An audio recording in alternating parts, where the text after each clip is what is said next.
Select Committee on the Energy has summoned the Energy and National Treasury Cabinet Secretariat to deliberate on ways to curb the cost of cooking gas and power bills. The committee says the introduction of taxes on fuel and cooking gas has raised the cost of living in the country, hitting the poorest harder. Committee Chair Ephraim Maina says the committee will engage other stakeholders to craft ways of easing the cost burden on Kenyans.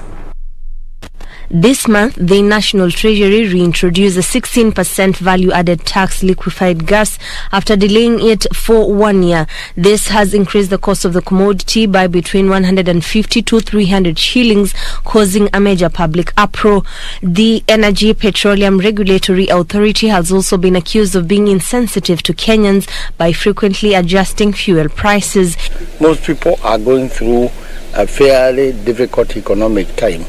And we feel that kind of taxes that have been leveled, like on the MECO, cooking gas, at that basic level is a bit too much for ordinary people. The Senate Energy Committee says it has summoned the Cabinet Secretaries for Treasury and Energy to find a solution to the high cost of fuel and cooking gas. We intend to engage the Ministry of Finance, the Ministry of Energy, and see what can be done.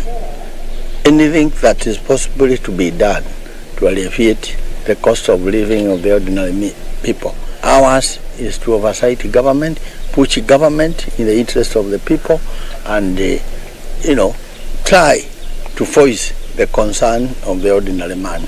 Committee Chair Ephraim Maina says EPRA should hold off any future hikes until a solution is arrived at through stakeholders' consultations.